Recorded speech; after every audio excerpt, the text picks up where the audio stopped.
नमस्कार दोस्तों, मैं नीरज कुमार।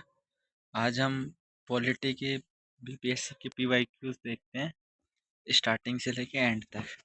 तो इसमें स्टार्ट करते हैं हम। फर्स्ट टॉपिक है constituent assembly and constitution making process, संविधान सभा एवं संविधान निर्माण प्रक्रिया। इसमें पहला क्वेश्चन है, संविधान सभा की प्रथम बैठक कब हुई? तो संविधान सभा की प्रथम बैठक 9 दिसंबर 1946 को हुई थी, जिसके अध्यक्ष डॉक्टर सच्चिदानंद सिन्हा जी को बनाया गया था। और 11 दिसंबर 1946 को राजेंद्र प्रसाद को इसका परमानेंट अध्यक्ष बनाया गया। दूसरा क्वेश्चन है, भारतीय संविधान को बनाने में कितना समय लगा? भारतीय संविधान को बनाने में 2 वर्ष 11 माह और 18 दिन लगा। स्टार्ट हुआ था 9 दिसंबर 1946 और टोटल एडॉप्ट किया गया 26 नवंबर 1949। तो इसके बीच का टोटल ड्यूरेशन है 2 वर्ष 11 महीने 18 दिन। तीसरा क्वेश्चन है, संविधान को 26 जनवरी के दिन लागू करने का निर्णय क्यों लिया गया? तो इसके पीछे मेन हम जब पढ़ते हैं आईएनसी के सेशंस, तो 1929 में जो लाहौर अधिवेशन हुआ था उसमें 26 जनवरी 1930 को स्वतंत्रता दिवस के रूप में घोषित किया गया। तो option A is right answer.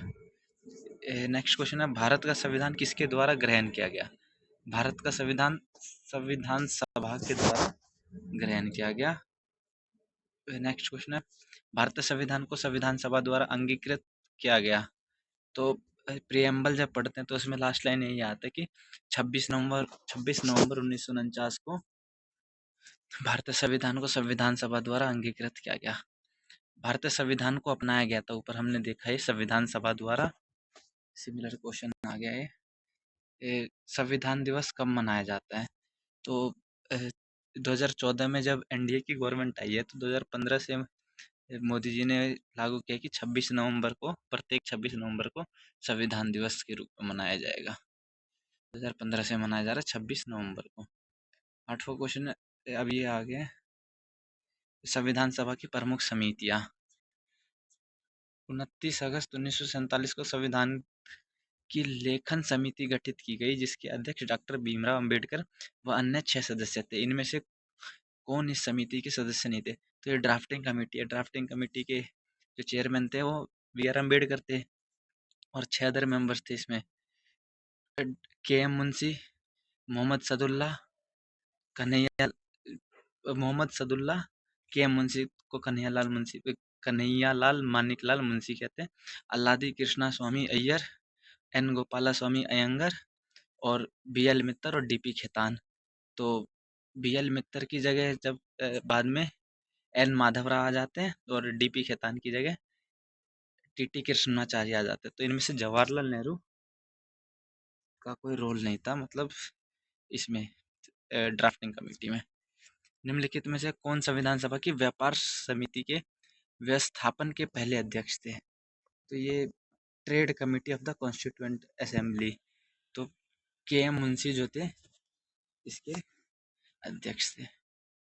Next question है, भारतीय संविधान के अनुच्छेद 14 में लिखा हुआ कानून के समक्ष समानता किस देश के संविधान से लिया गया है? तो हम आर्टिकल 14 में दो चीज पढ़ते हैं, एक इक्वलिटी बिफोर लॉ और एक equal protection of law. Equality before law Britain से लाया गया है और equal protection of law USA से लाया गया है। तो इसमें पूछा हुआ है कानून के समक्ष समानता, मतलब इक्वलिटी बिफोर लॉ ये ब्रिटेन के संविधान से ही भारतीय संविधान में लाया गया है। नेक्स्ट क्वेश्चन है, स्वतंत्रता, समानता और भ्रातृत्व की प्रेरणा कहाँ से आई? ये है liberty, equality and fraternity comes from. ये फ्रेंच की क्रांति जो 1789 में फ्रांस में हुई थी, तो इसका संबंध फ्रेंच रेवोल्यूशन, फ्रांस की क्रांति से। नेक्स्ट क्वेश्चन है, भारतीय संविधान में राज्य के नीति निर्देशक सिद्धांत की अवधारणा किस देश के संविधान से ली गई थी? जैसे कि हम जानते हैं भाग 4 में, इंडियन कॉन्स्टिट्यूशन के भाग 4 में डीपीएसपी का प्रावधान है और इसे आयरलैंड की संविधान से लिया गया है। भारतीय संविधान में मौलिक अधिकारों के विचार का संदर्भ किस देश से लिया गया है? मौलिक अधिकार भाग 3 में इंडियन कॉन्स्टिट्यूशन के भाग 3 में प्रेजेंट है, ये यूएसए के संविधान से लिया गया है। अगला क्वेश्चन है सूची 1 को सूची 2 से। ये इसमें ना एक पेपर के समय एलिमिनेशन ट्रिक इजीली लगा सकते हैं, कुछ है नहीं वैसे तो चारों ही कर सकते हैं बच्चे। जैसे ये है राज्य के नीति निर्देशक सिद्धांत मतलब डीपीएसपी। डीपीएसपी को हम लाए हैं आयरलैंड से, तो पहले देख लेते हैं ए का थर्ड कौन सा है। ए का थर्ड हमें मिलता है बी और डी ऑप्शन में, तो पहला ऑप्शन तो गया और साथ में तीसरा ऑप्शन भी गया। फिर हम देखते हैं मौलिक अधिकार। मौलिक अधिकार हम लाए यूएसए से, तो बी का फोर हमें कहाँ मिल रहा है, ऑप्शन डी।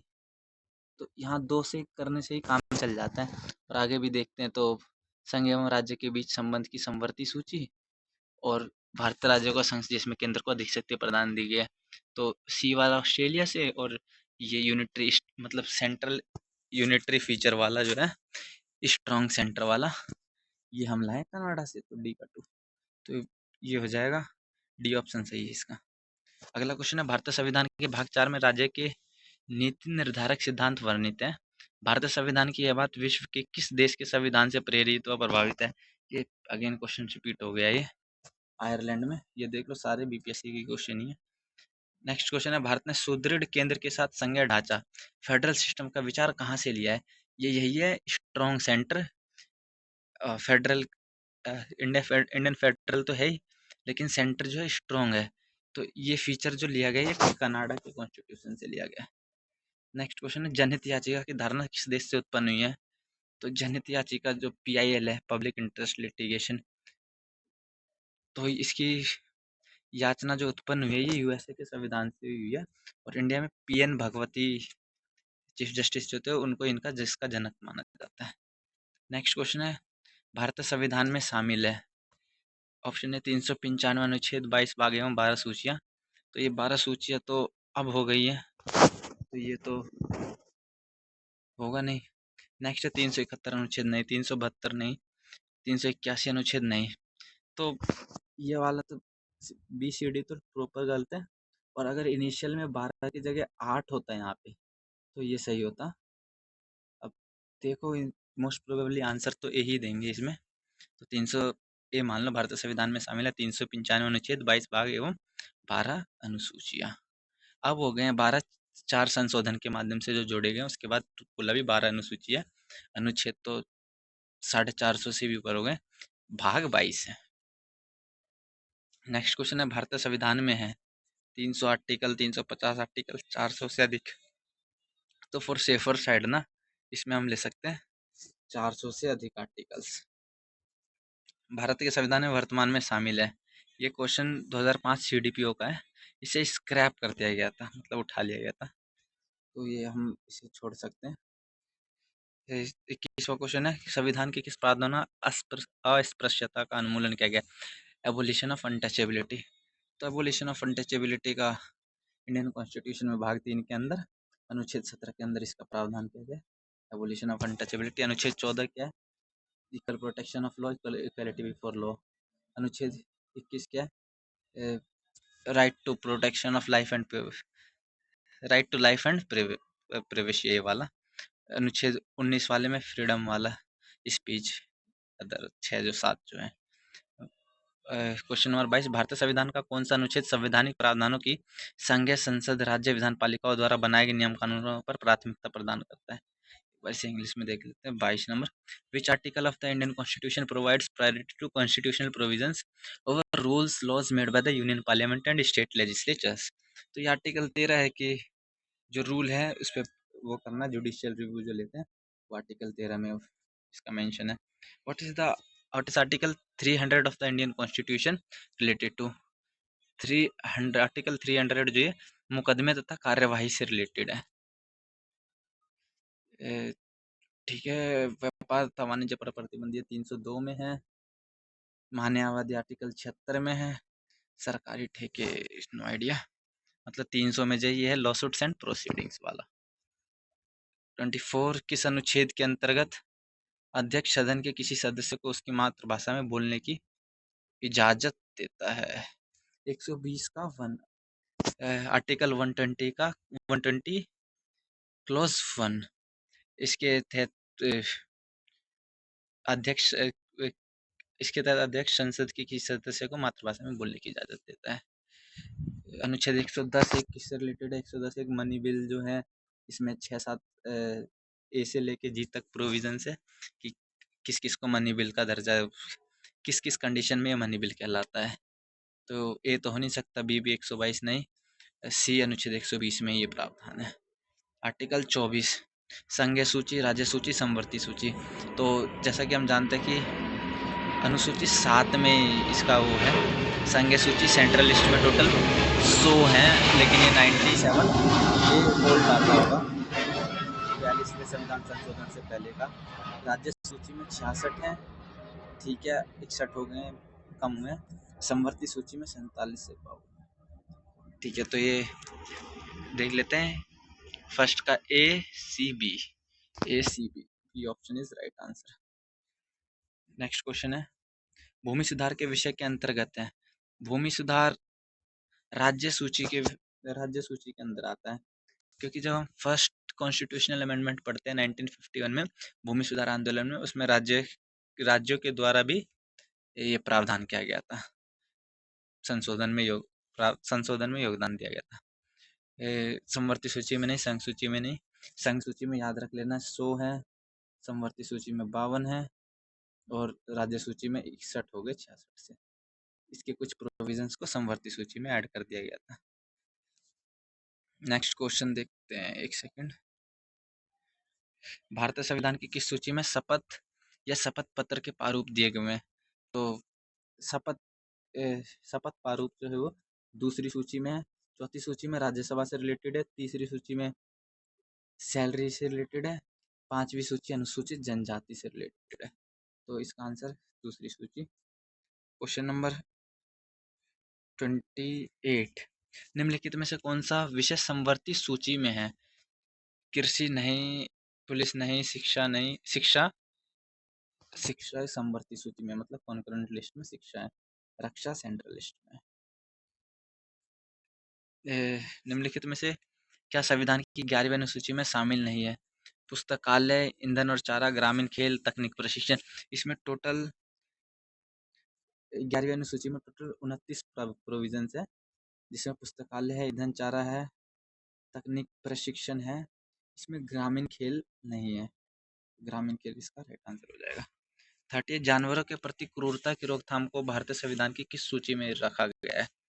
जानवरों के प्रति क्रूरता, क्रुएल्टी एनिमल्स के लिए वो जो है, इसे समवर्ती सूची में रखा गया है।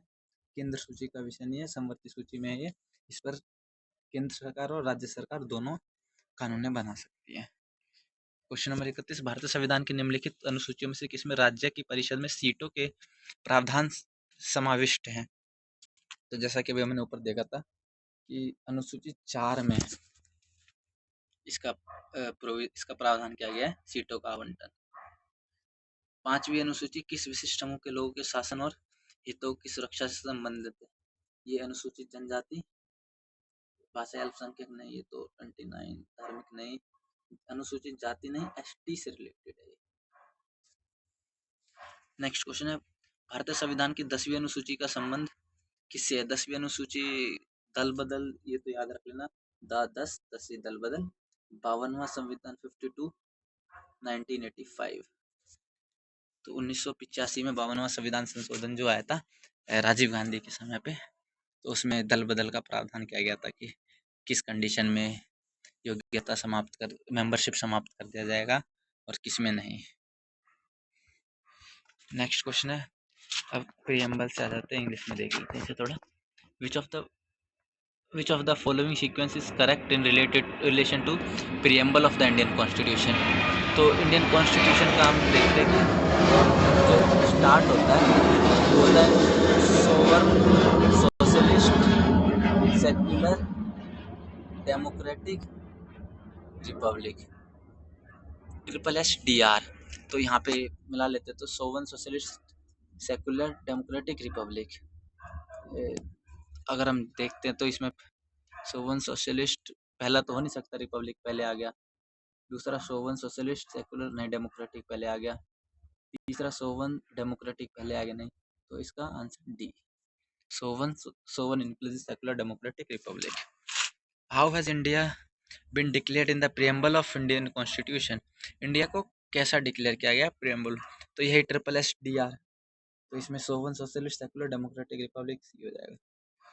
There is a temporal sovereignty in India because preamble of the constitution begins with, तो ये तो जानते ही है प्रियम्बल किससे स्टार्ट होता है, with the people of India, तो इसलिए ये है। नेक्स्ट क्वेश्चन है consider the following words socialist secular democratic universal. तो अब हम देखते हैं, तो हमने पढ़ा है socialist secular democratic, A D B sequence में होना चाहिए, और यूनिवर्सल सबसे पहले, तो option A is the right answer. क्या पढ़ा है? सोशलिस्ट सेकुलर डेमोक्रेटिक रिपब्लिक, तो यूनिवर्सल सबसे पहले सी ए डी बी, 37 का A. Which of the following is mentioned in the preamble of the constitution of India, one was not included in the main before, पहले इसमें से क्या add नहीं था? तो हम देखते हैं कि constitution till now only once amended in 1976, 42वां संविधान संशोधन के तहत 1976 में एक बार इसे अमेंड किया गया, जिसमें 3 वर्ड्स ऐड किए गए हैं, सोशलिस्ट सेकुलर एंड इंटीग्रिटी।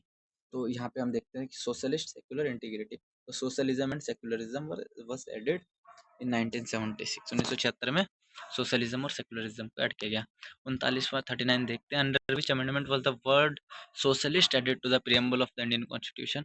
जैसा कि अभी हमने देखा था, 42nd अमेंडमेंट कब हुआ था? ये 1976 में। 44वें से 44th का हुआ था 1978 में।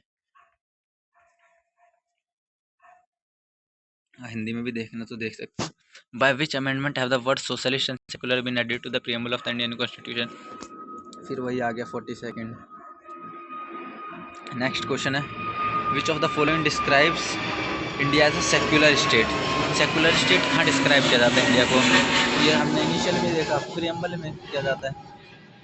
सेकुलर मीन्स धर्मनिरपेक्ष, किसी भी धर्म को, स्टेट किसी भी धर्म को मानता नहीं है, सभी को समान रूप से देखता है। नेक्स्ट है which of the following is called the soul of the Indian constitution?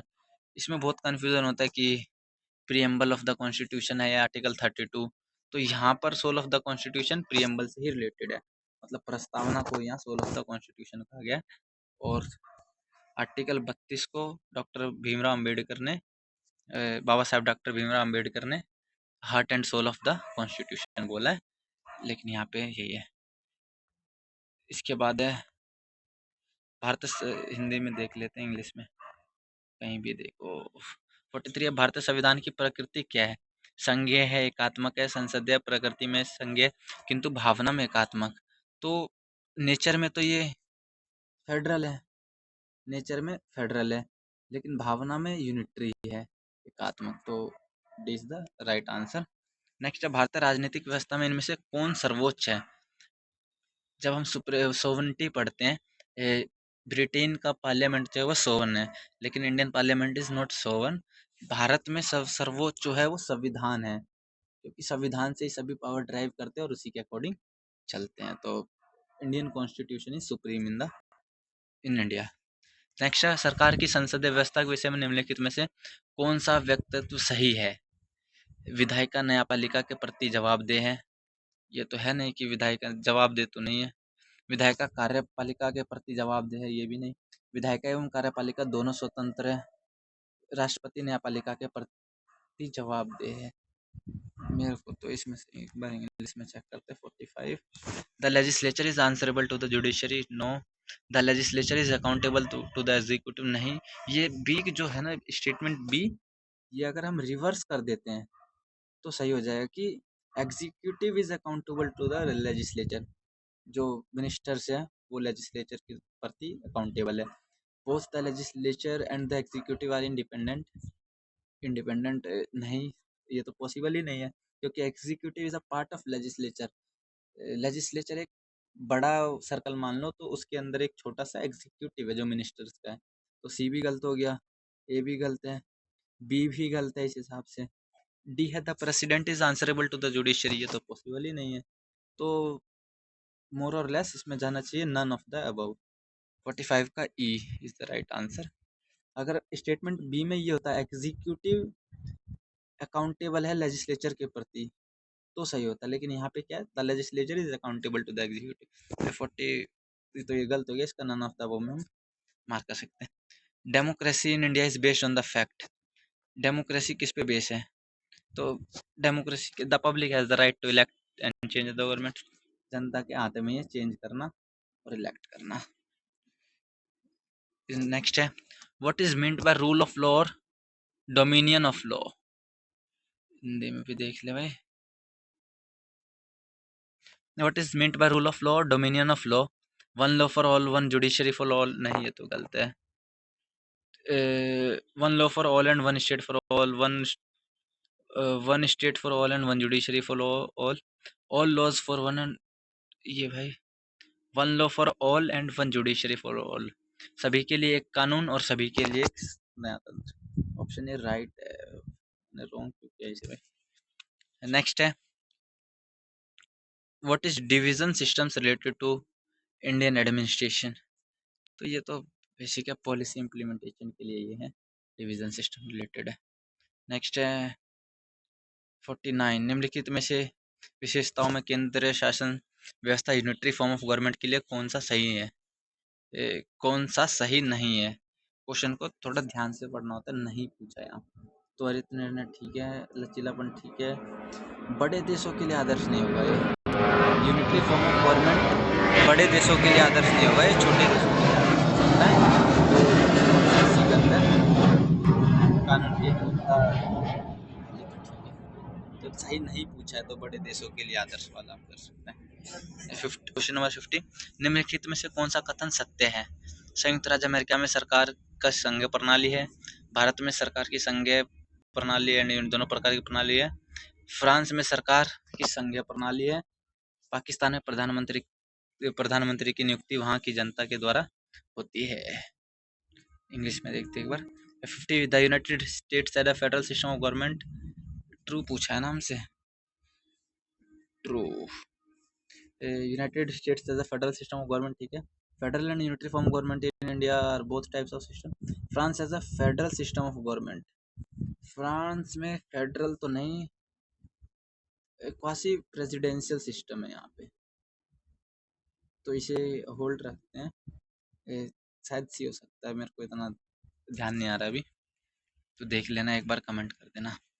Next है 51 स्टेट्स एंड यूनियन टेरिटरीज में आ गए हम। दिल्ली है, दिल्ली क्या है? दिल्ली एक केंद्र शासित प्रदेश है, एक यूनियन टेरिटरी है। 1969। नेक्स्ट क्वेश्चन है 52वां सिक्किम भारत का एक राज्य बनाया गया। इनिशियली सिक्किम को 35वें संविधान संशोधन के द्वारा राज्य बनाया गया था 1975 में, लेकिन ये इन 35वें से राज्य नहीं बनाया, 35वें से सह राज्य या सहायक राज्य बनाया गया था। 36वें से सिक्किम को 1975 में पूर्ण राज्य का दर्जा दिया गया था। नेक्स्ट है सिक्किम भारतीय संघ का पूर्ण राज्य कब बना? 1975 में। सिक्किम भारतीय संघ का पूर्ण राज्य कब बना? 1975 में। देखो अगेन क्वेश्चन रिपीट हो रहा है, जो 66वीं के री में आया था वो 69वीं के प्री में आया, मतलब सेम प्री में ही आया, एक 66 3 साल के गैप पे। नेक्स्ट कौन कहता है कि रिपीट नहीं होता? रिपीट होते हैं क्वेश्चंस। देखो बिहार को काटकर एक पृथक पानंचल राज्य का बनाना संभव है? तो इसमें तो कुछ नहीं है। बिहार को काटकर एक मतलब सेपरेट वो ना आर्टिकल 3 के तहत जो बनाते हैं, तो वो तो पार्लियामेंट का रोल होता है उसमें। स्टेट असेंबली तो कुछ नहीं करेगी, गवर्नर भी नहीं, एंडिंग ऑफ द कोर्ट नहीं, नन ऑफ द दीज मारो इसमें। पार्लियामेंट आर्टिकल 3 के तहत अल्टर बाउंड्री कर सकता है, न्यू स्टेट क्रिएट कर सकता है विद इन अ स्टेट, तो ये पार्लियामेंट का काम है, और इस पे president is bound to sign the bill. इसमें राष्ट्रपति के ऊपर पाबंदी होती है कि वो साइन करे बिल को, क्योंकि उसकी अनुमति से ही इसे लाया जाता है। नेक्स्ट क्वेश्चन है आज़ादी के बाद भाषा के आधार पर, एक सेकेंड ठीक है, आज़ादी के बाद भाषा के आधार पर भारत के राज्यों का पुनर्गठन किस वर्ष हुआ? ये 1956 में हुआ था। ना, अगर हम इसके कमिटीज़ देखते हैं तो एक जेवीपी कमेटी आई थी, उससे पहले धार कमेटी आई थी 1948 में, जेवीपी 1949 में, फिर 1953 में फजल अली, जस्टिस फजल अली के नेतृत्व में एक आयोग का गठन किया गया, फजल अली आयोग, जिसने 1956 में रिपोर्ट दिया। और फजल अली आयोग में 2 मेंबर और थे, हृदयनाथ कुंजरू और के एम पन्नीकर। तो ये क्वेश्चन आता रहता है कि who are the other members in the Fazal Ali आयोग कमीशन, फजल अली कमीशन। तो ये बता सकते हैं कि हृदयनाथ कुंजरू और के एम पन्नीकर। 1956 में इन्होंने अपना रिपोर्ट प्रस्तुत किया, और उसमें इन्होंने ये दिया, रिकमेंड किया कि भाषाई स्तर पर, भाषाई के आधार पर राज्य का गठन किया जा सकता है। और तब 1956 में पहली बार 14 स्टेट और 6 यूनियन टेरिटरीज का गठन किया गया, और Andhra Pradesh is the first state to be constitute on the basis of language. Next question है, भारतीय नागरिकता नहीं प्राप्त की जा सकती। देख लो, जन्म द्वारा की जा सकती है, देशीकरण द्वारा की जा सकती है, किसी भूभाग के सम्मेलन द्वारा किया जा सकता है। तो डी ऑप्शन नहीं होगा ना, पैसा दे के कैसे, भारतीय बैंक में धन जमा करके, नॉट पॉसिबल। इसके बाद है नागरिकता संशोधन कानून कब पारित हुआ। ये सिटीजनशिप अमेंडमेंट एक्ट 11 दिसंबर 2019 को पारित हुआ। नेक्स्ट है, नागरिकता संशोधन अधिनियम 2019 का उद्देश्य क्या है। इसका मेन उद्देश्य जो हमारे नेबरिंग कंट्रीज है, अफगानिस्तान, पाकिस्तान और बांग्लादेश, इसमें जो माइनॉरिटी स्टेटस में जो है अल्पसंख्यक समुदाय हैं, उन्हें इसके तहत नागरिकता प्रदान करना। और इसमें मेनली 6 आते हैं, हिंदू को छोड़ के, मुस्लिम मुस्लिम को छोड़ के जो अल्पसंख्यक हैं,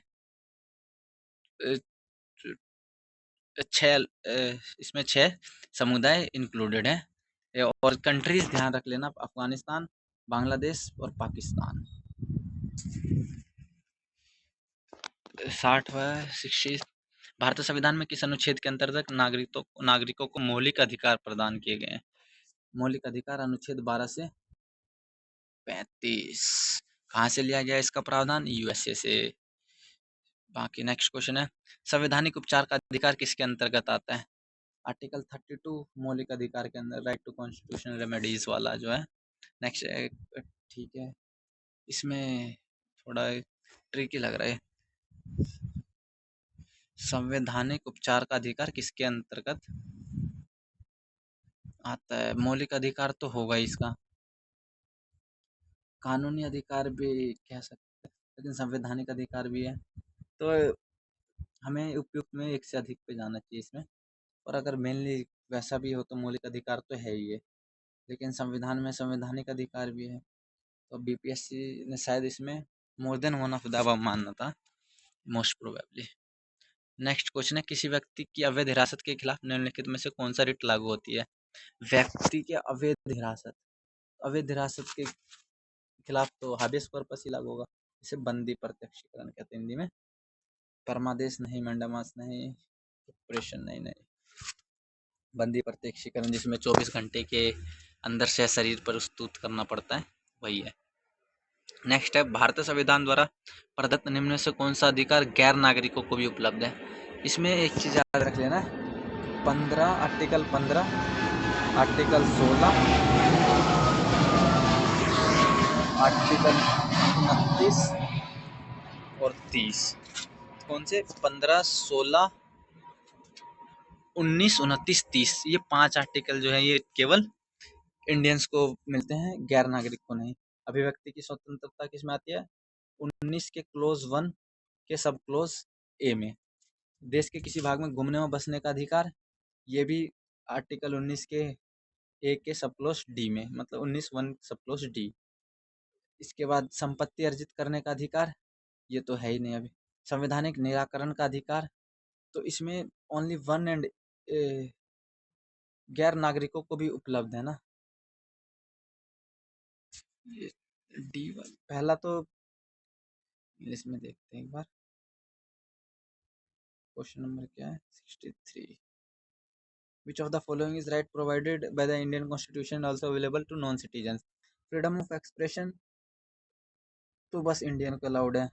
right to travel and settle any part of the, ये भी इंडियन को। राइट टू एक्वायर प्रॉपर्टी, ये भी इंडियन को।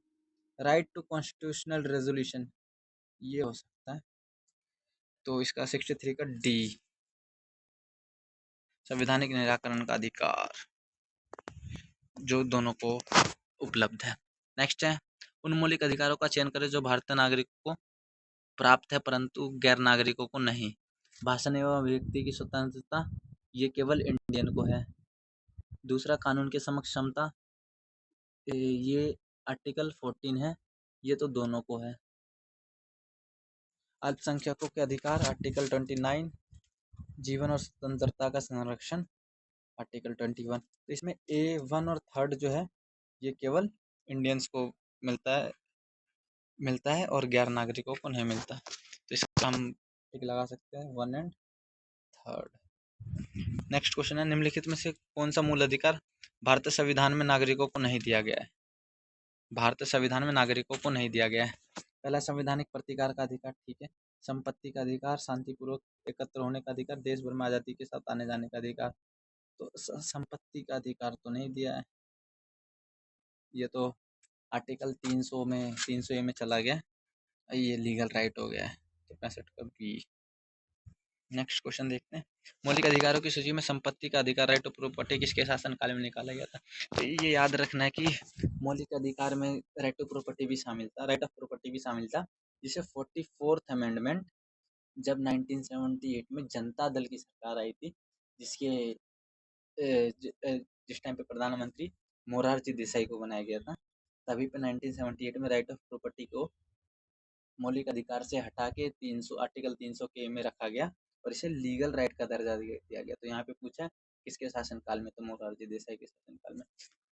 उच्चतम न्यायालय की व्यवस्था अनुसार निजी भवनों के ऊपर राष्ट्रीय झंडे को फहराना डैश के तहत हर नागरिक का मौलिक अधिकार है। तो ये राइट टू फ्रीडम वाला है, तो आर्टिकल 19 का ए। 14 में क्या है, वही equality before law, equal protection of law. 21 में क्या है, right to life and personal liberty. Article 25 में प्रोपोगेट प्रोफेस रिलीजन वाला है। तो इसमें आर्टिकल 19 के 19 क्लोज 1 सब क्लोज ए। नेक्स्ट क्वेश्चन है, निम्नलिखित में से कौन सा एक मानव अधिकार भारतीय संविधान के अंतर्गत मौलिक अधिकार भी है? मौलिक अधिकार भी है और ठीक है, हाँ, ह्यूमन राइट्स जो मौलिक अधिकार है। सूचना का अधिकार नहीं, दूसरा काम का अधिकार नहीं, मकान का अधिकार नहीं, तो ये बच गया शिक्षा का अधिकार। 86वें संविधान संशोधन 2002 आर्टिकल 45 डीपीएसपी से आर्टिकल 21 ए जोड़ा गया, जिसमें शिक्षा का अधिकार प्रदान किया गया। 6 से 14 वर्ष की आयु के बच्चों को शिक्षा कंपलसरी किया गया।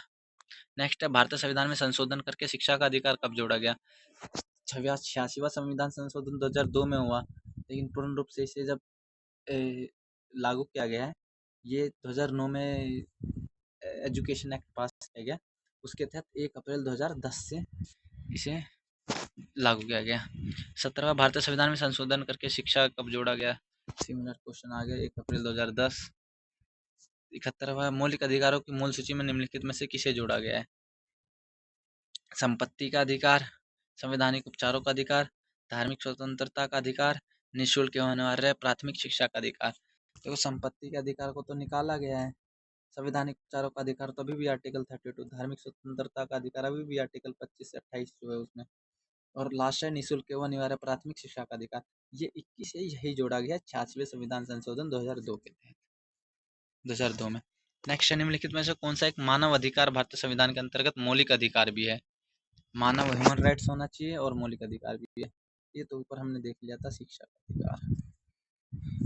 नेक्स्ट है, भारत के संविधान के निम्नलिखित में से कौन सा अनुच्छेद प्रेस की स्वतंत्रता, प्रेस की स्वतंत्रता से संबंधित आर्टिकल 19। निम्नलिखित में से संवैधानिक उपचारों में किसे पोस्टमार्टम भी कहा जाता है? तो ये सर्टियोररी जो होता है उत्प्रेषण, इसमें क्या होता है, अपर कोर्ट लोअर कोर्ट को या लोअर जुडिशियल बॉडी को के द्वारा दिए गए बयान को या द्वारा दिए गए जो भी रिजल्ट्स होते हैं उसमें हस्तक्षेप करती है और दोबारा इनिशियल स्टेज से वो करते हैं। तो इसमें सर्ट्यूररी इंग्लिश में बोलते हैं। नहीं हो रहा। सर्ट्यूररी या उत्प्रेषण कह लो तो इसका उत्प्रेषण होना चाहिए। और सम केसेस में देखा जाता है कि अधिकार परीक्षा जो है हाबियस कॉर्पस को भी पोस्टमार्टम कहा जाता है, लेकिन इन माय ओपिनियन हमें सर्ट्यूररी पे जाना चाहिए, उत्प्रेषण पे। नेक्स्ट क्वेश्चन है, निम्नलिखित में से किसको संविधान द्वारा मौलिक अधिकारों को लागू करने की शक्ति दी गई है? मौलिक अधिकारों को लागू करने की शक्ति सर्वोच्च न्यायालय एवं उच्च न्यायालय को। कल्याणकारी, नेक्स्ट आ गया डीपीएसपी पे हम आगे। कल्याणकारी राज्य की संकल्पना का समावेश भारत के संविधान में है। तो कल्याणकारी मतलब वेलफेयर स्टेट, इसकी संकल्पना भारत के संविधान के भाग 4 में है। तो राज्य के नीति निर्देशक इसमें 36 से 51, आर्टिकल 36 से 51 आता है राज्य के चौथी अनुसूची में। चौथी अनुसूची में नहीं, इसमें तो स्टेट का राज्यसभा की सीटों का वितरण है, मौलिक अधिकार भाग 3 है, प्रस्तावना में नहीं। तो राज्य के नीति निर्देशक तत्व में वेलफेयर स्टेट की संकल्पना निहित है। नेक्स्ट है, एक कल्याणकारी राज्य का आदर्श वर्णित है। सेम यही आ गया राज्य के नीति निर्देशक तत्व में। भारतीय संविधान के भाग 4 में दिए गए निर्देशित सिद्धांतों में से कौन से सूचीबद्ध हैं? अब यहाँ देखते हैं। समान कार्य के लिए समान वेतन, ये है आर्टिकल 39 के सब क्लॉज डी में। Equal pay for equal work, मेलो या फीमेलो। तो आर्टिकल 39 के सब क्लॉज डी में इसका प्रावधान है, समान कार्य के लिए समान वेतन। दूसरा, समान नागरिक संहिता, यूनिवर्सल सिविल कोड, ये भी है आर्टिकल 44 में। तीसरा है, छोटे परिवार का मानदंड नहीं, प्राथमिक स्तर पर मातृभाषा में शिक्षा नहीं। तो इसका हो जाएगा कौन कौन से सूचीबद्ध है, ये भी क्वेश्चन अच्छे से पढ़ना। 78 का 1 एंड 2, ओनली 1 एंड 2 आ जाएगा। नेक्स्ट है, राज्य के नीति निर्देशक सिद्धांत किस प्रकार मौलिक अधिकारों से भिन्न है? तो इसमें सबसे पहले क्या है, मौलिक अधिकारों से भिन्न कैसे हैं? डीपीएसपी जो है परिवर्तनीय नहीं है, मतलब एनफोर्सेबल नहीं है, जबकि मौलिक अधिकार एनफोर्सेबल है। तो सी हो जाएगा। नेक्स्ट क्वेश्चन, निम्नलिखित में से कौन सा अनुच्छेद पंचायत के गठन के लिए राज्य सरकारों को निर्देश निर्देश देता है? ये आर्टिकल 40 जो है, ये गांधीयन प्रिंसिपल पे बेस्ड है, पंचायतों का गठन। तो आर्टिकल 40 डायरेक्ट हो जाएगा। 33 तो मौलिक अधिकार है, 48 में एनिमल्स रिलेटेड, 50 में जुडिशियरी और एग्जीक्यूटिव सेपरेशन। नेक्स्ट है 81, इसमें इजीली कर सकते हैं। देखो सबसे पहले ग्राम पंचायत का गठन, आर्टिकल 40, ए का 5, ए का 5 ढूंढो कहाँ है, एक में है। समान आचार संहिता मतलब यूनिवर्सल सिविल कोड, बी का 1, बी का 1 किसी में नहीं है, बी का 1 तो उपयुक्त में से कोई नहीं, सीधा यहाँ से मार सकते हैं। बाकी देख लो, अंतर्राष्ट्रीय शांति का विकास आर्टिकल 51 हो गया, न्यायपालिका और कार्यपालिका का पृथककरण आर्टिकल 50 हो गया, कृषि एवं पशुपालन आर्टिकल 48 हो गया। तो यहाँ से मिला लो डायरेक्टली, नन ऑफ द वो मारो जब नहीं है तो। नेक्स्ट क्वेश्चन है, 42वें संविधान संशोधन के 10 आचार आदेशों को किस नाम से जाना जाता है? ये मौलिक कर्तव्य है। भाग 4 ए में आर्टिकल 51 ए का ये जो है उसमें 11 जोड़े गए, पहले 10 थे, 86वें संविधान संशोधन से एक और जोड़ा गया है, 86वां संविधान संशोधन 2002, जिसमें शिक्षा रिलेटेड जोड़ा गया। नेक्स्ट है, भारत के संविधान में मौलिक कर्तव्य किस संविधान संशोधन के द्वारा जोड़ा गया? 42वें संविधान संशोधन 1976, जिसे मिनी कॉन्स्टिट्यूशन भी कहा जाता है, क्योंकि बहुत लार्ज स्केल पे इसमें चेंजेस हुए थे। नेक्स्ट है, 42वें संविधान संशोधन 1976 से भारतीय संविधान में एक नया अध्याय जोड़ा गया। तो मौलिक कर्तव्य का जोड़ा गया, आर्टिकल 41 ए। मौलिक कर्तव्यों को निर्धारित किया गया है 42वें संविधान संशोधन द्वारा। कितने बार क्वेश्चन रिपीट हो रहा है, 41, 44 ऊपर भी हुआ है, तो ये इजीली याद रखना है। निम्नलिखित में से मौलिक कर्तव्य कौन सा है? अब मौलिक कर्तव्य कौन सा है? न्यायपालिका से कार्यपालिका का पृथक्करण, ये तुमने डीपीएसपी में पढ़ा था, आर्टिकल 59। हमारी मिलीजुली संस्कृति की समृद्ध विरासत को संरक्षित करती है। ये बच्चों के लिए मुफ्त अनिवार्य शिक्षा, ये तो नहीं है, ये तो अपना आर्टिकल 21A आ गया। छूत की परंपरा को समाप्त करना, ये आर्टिकल 17 आ गया। ये तो मौलिक अधिकार आ गया, इससे हमें मौलिक कर्तव्यता। तो बी वाला हमारी मिलीजुली संस्कृति की समृद्ध विरासत को संरक्षित करना। नेक्स्ट क्वेश्चन है राष्ट्रपति से, भारत का कार्यपालिका का अध्यक्ष एग्जीक्यूटिव हेड राष्ट्रपति होता है भाई, ये तो याद रख लेना। आर्टिकल 53 52 से स्टार्ट होता है। संविधान द्वारा केंद्र सरकार की कार्यपालिका शक्ति निहित की, कार्यपालिका केंद्र सरकार की कार्यपालिका शक्ति राष्ट्रपति में ही निहित होती है, प्रधानमंत्री में नहीं होती है, ध्यान रखना। राष्ट्रपति संसद का हिस्सा नहीं होता है, संसद का हिस्सा होता है। संसद का हिस्सा होता है और संसद में बैठता है, संसद में वोट दे सकता है कुछ में से कोई। 89 का देखते राष्ट्रपति के बारे में 5-4 कथन है। संसद का हिस्सा नहीं होते तो गलत हो गया, संसद का हिस्सा होता है ये ठीक है। संसद का हिस्सा होता है और संसद में बैठता नहीं, संसद में वोट दे सकता नहीं, तो संसद का हिस्सा होता है। संसद के हिस्से कौन कौन से होते हैं? राज्यसभा, लोकसभा और राष्ट्रपति। राज्यसभा और लोकसभा से बिल पास होकर राष्ट्रपति पे एसेंट के लिए मतलब साइन करते हैं फाइनली, तब कोई बिल एक्ट बनता है। नेक्स्ट क्वेश्चन है, भारतवर्ष के रक्षा बल के सुप्रीम कमांडर होते हैं। Supreme commander only and only president of India, जो पीस एंड वॉर को डिक्लेयर करते हैं। कोर्ट मार्शल मतलब कोर्ट मार्शल के द्वारा दिए गए दंड को भी माफ कर सकते हैं। भारत के राष्ट्रपति अपनी शक्तियों का प्रयोग करते हैं सीधे अथवा अपने अधीनस्थ अधिकारियों द्वारा। इनके सबऑर्डिनेट ऑफिसर्स जो होते हैं सिविल सर्विस के थ्रू, उनके द्वारा, सिविल सर्वेंट्स कह लो, सिविल सर्विस के द्वारा अधीनस्थ अधिकारियों सबऑर्डिनेट ऑफिसर्स के द्वारा अपने शक्तियों का प्रयोग करते हैं। नेक्स्ट क्वेश्चन है, भारत का राष्ट्रपति कितनी बार पुनः चुनाव के लिए पात्र होता है? भारत में ऐसा कोई प्रावधान नहीं है कि कितनी बार चुनाव लड़ो, जितनी बार लड़ना है लड़ो, कोई इस पे पाबंदी नहीं है कितनी भी बार। लेकिन अमेरिका में ये है कि कोई व्यक्ति 2 बार राष्ट्रपति बन जाता है तो तीसरी बार नहीं बन सकता, लेकिन इंडिया में ये प्रावधान नहीं है कि कितनी भी बार। ये शायद आर्टिकल 57 में है इसका प्रावधान। नेक्स्ट क्वेश्चन है, भारत के राष्ट्रपति के चुनाव मंडल में कौन कौन सम्मिलित होते हैं? सब पहला है राज्यसभा के सभी निर्वाचित सदस्य, ये ठीक है। लोकसभा के सभी निर्वाचित सदस्य, ठीक है। राज्य विधानसभाओं के सभी सदस्य, ये भी ठीक है। संसद के दोनों सदनों के सभी निर्वाचित सदस्य एवं राज्य विधानसभाओं के सभी निर्वाचित सदस्य, तो डी प्रॉपर मिल जा रहा है ना। फिर लोकसभा के इलेक्टेड मेंबर्स, राज्यसभा के इलेक्टेड मेंबर्स और लेजिस्लेटिव असेंबलीज, और साथ में दिल्ली एंड पुडुचेरी, इनके भी एमएलएस जो होते हैं वो राष्ट्रपति के इलेक्शन में पार्टिसिपेट करते हैं। इलेक्टोरल कॉलेज की चर्चा जो है आर्टिकल 54 में है, और आर्टिकल 54 और 55 related to election of president से है, तो ये ध्यान रखना है। भारत में राष्ट्रपति का चुनाव किया जाता है राज्यसभा द्वारा, भारत की जनता द्वारा, संसद के दोनों सदनों के सदस्य द्वारा, संसद राज्य विधानसभा, तो 94 का भी डी। भारत में राष्ट्रपति का चुनाव किया जाता है प्रत्यक्ष निर्वाचन द्वारा, नहीं, एकल हंसा मत प्रणाली द्वारा, अनुपातिक मत प्रणाली द्वारा, खुला बैलेट प्रणाली द्वारा। इंग्लिश में देखते हैं एक बार इसका। In India the president is elected by direct election, ये तो प्रॉपर गलत हो गया।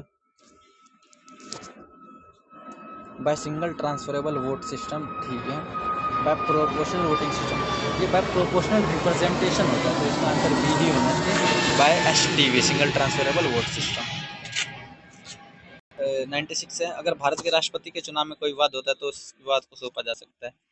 ये आर्टिकल 71 में इस बात की चर्चा है कि अगर इलेक्शन ऑफ प्रेसिडेंट में कोई भी डिस्प्यूट होता है, इलेक्शन ऑफ प्रेसिडेंट और वाइस प्रेसिडेंट के उसमें कोई भी डिस्प्यूट उठता है तो उसे डायरेक्ट हम भारत के सर्वोच्च न्यायालय मतलब सुप्रीम कोर्ट में इसका वो होगा, सुनवाई होगी।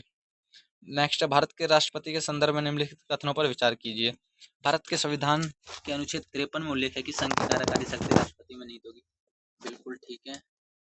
राष्ट्रपति अपने पद पर आसीन होने के बाद 5 वर्ष के लिए पद ग्रहण करेंगे, ठीक है। भारत के संविधान के अनुच्छेद 60 में राष्ट्रपति पर महाभियोग की प्रक्रिया, महाभियोग जो आर्टिकल 61 में है, ना कि 61 में इसकी चर्चा है। तो हमसे पूछा कौन से कथन सही है, तो सही में मारेंगे केवल 1 और 2। यदि राष्ट्रपति एवं उपराष्ट्रपति का पद खाली हो तो भारत के राष्ट्रपति के पद पर कौन होता है? तो तो भारत का मुख्य न्यायाधीश होगा, प्रधानमंत्री तो अपना संभालेगा। लोकसभा अध्यक्ष नहीं, तो भारत का मुख्य न्यायाधीश CJI जो होंगे वो राष्ट्रपति के पद पर विराजमान किए जाएंगे। यदि भारत के राष्ट्रपति का पद खाली है और उपराष्ट्रपति तथा भारत के मुख्य न्यायाधीश उपलब्ध नहीं है, तो भारत का राष्ट्रपति किसे नियुक्त किया जाएगा? वही उसी को बार बार घुमाया जा रहा है। तो उसी में अगर सुप्रीम कोर्ट की CJI नहीं है, चीफ जस्टिस ऑफ इंडिया नहीं अवेलेबल है, तो सुप्रीम कोर्ट में जो सीनियर मोस्ट जज होंगे, सुप्रीम कोर्ट के वरिष्ठ न्यायाधीश, उन्हें इस पद पर नियुक्त किया जाएगा। भारत के राष्ट्रपति को उसके पद से हटाया जा सकता है, भारत के प्रधानमंत्री द्वारा, लोकसभा के द्वारा, भारत के मुख्य न्यायाधीश द्वारा, संसद द्वारा। इसमें संसद द्वारा जो हम पढ़ते हैं इम्पीचमेंट, आर्टिकल 61, जिसमें स्पेशल मेजोरिटी चाहिए होता है, 2/3 of the total strength of the house, दोनों से पास करवाना पड़ता है। तो राष्ट्रपति के लिए स्पेशल मेजोरिटी के थ्रू इम्पीच किया जाता है, संसद द्वारा होता है। इंपॉर्टेंट क्वेश्चन है, देख लो। 39, 47 दो बार पूछा गया और भी पूछे गए होंगे। भारतीय संविधान में केंद्र सरकार की अधिशासी शक्तियों को किसमें निहित किया गया है? भारत के राष्ट्रपति में, जहां भी देखे executive power of the union वो प्रेसिडेंट। भारतीय संविधान भारत के राष्ट्रपति को अधिकार नहीं देता है प्रधानमंत्री की नियुक्ति का, गलत है, तो देता है। राज्यों के मुख्यमंत्री की नियुक्ति का, रक्षा बलों के सर्वोच्च कमांडर होने का, ये भी देता है। देश के किसी भाग में आपातकालीन स्थिति लागू करने का, ये भी देता है। राज्यों के मुख्यमंत्री की नियुक्ति का ये नहीं देता है। ये कौन करता है राज्य के मुख्यमंत्री की नियुक्ति? ये कंसर्न स्टेट के गवर्नर्स के द्वारा मुख्यमंत्री की नियुक्ति की जाती है। नेक्स्ट क्वेश्चन है, भारत के राष्ट्रपति को अधिकार नहीं प्राप्त है कि वो क्षमा दान करे? नहीं है, ये तो है। सर्वोच्च न्यायालय के न्यायाधीश को हटाए, ये नहीं है। सर्वोच्च न्यायालय के न्यायाधीश को ऐसे नहीं हटा सकते। सर्वोच्च न्यायालय के न्यायाधीश को हटाने के लिए पहले रिजोल्यूशन लाया जाता है संसद में, उसके बाद हटाया जाता है। आपातकाल की घोषणा कर सकते हैं, अध्यादेश जारी कर सकते हैं। ये अध्यादेश आर्टिकल 123 में चर्चा है। आपातकाल की घोषणा कर सकते हैं, जिसमें 3 तरह के इमरजेंसीज है। आर्टिकल 352 में नेशनल इमरजेंसी, आर्टिकल 356 में स्टेट इमरजेंसी और आर्टिकल 360 में फाइनेंशियल इमरजेंसी, राष्ट्रीय आपात, राज्य आपात और वित्तापात। तो ये क्वेश्चन था कि राष्ट्रपति को अधिकार प्राप्त नहीं है सर्वोच्च न्यायालय के न्यायाधीश को हटाने का। श्रीमती प्रतिभा पाटिल भारत के गणतंत्र राष्ट्रपति के रूप में क्रम क्या है इनका? फैक्चुअल क्वेश्चन है, 12वां नंबर था इनका, क्रम था। नेक्स्ट क्वेश्चन है, भारत के प्रथम राष्ट्रपति राजेंद्र प्रसाद किस राज्य से थे? ये सब जानते हैं, जीरादेई, बिहार वालों का फेवरेट क्वेश्चन आ गया। नेक्स्ट क्वेश्चन है, स्वतंत्र भारत के प्रथम राष्ट्रपति थे, ऊपर देखा हमने, डॉक्टर राजेंद्र प्रसाद, बिहार से। ये है क्वेश्चन नंबर 107, एक विधेयक जो संसद में प्रस्तुत किया जाता है कौन सी क्रिया के बाद अधिनियम बन जाता है? इंट्रोडक्शन ऑफ बिल पढ़ते हैं, जिसमें बिल दो टाइप के होते हैं, एक प्राइवेट मेंबर बिल और एक गवर्नमेंट बिल। गवर्नमेंट बिल जो होता है मिनिस्टर्स के द्वारा प्रस्तुत किया जाता है, जिसमें काउंसिल ऑफ मिनिस्टर की सहमति होती है, और प्राइवेट मेंबर बिल जो है वो किसी भी एमपी के द्वारा प्रस्तुत किया जाता है, नॉन मिनिस्टर एमपी के द्वारा। तो इसमें प्रोसीजर होता है, सबसे पहले वो लोकसभा या राज्यसभा में, ऑर्डिनरी बिल है तो लोकसभा या राज्यसभा में प्रस्तुत किया जाएगा। उसके बाद दोनों वहाँ से पास होने के बाद प्रेसिडेंट के पास फाइनल एसेंट के लिए जाता है, और वो एसेंट होने के बाद वो एक्ट में तब्दील हो जाता है। अगर वो मनी बिल है तो only introduce in the Lok Sabha, और उस पर Rajya Sabha is bound to pass with the simple majority, और फिर वो फाइनली एसेंट प्रेसिडेंट के ही होते हैं। तो इसमें जब राष्ट्रपति अपनी सहमति दे देता है तब ये अधिनियम बन जाता है। तो हमने 107 क्वेश्चन डिस्कस किए हैं, बाकी देखते हैं बाद में नेक्स्ट पार्ट में, बाकी क्वेश्चन भी डिस्कस कर लेंगे। टोटल 250-300 क्वेश्चन होंगे इसके अप्रोक्स, तो एक पार्ट और थोड़ा लेंदी जाएगा और फटाफट भी कर सकते। तो thank you for this support the video. जय हिंद।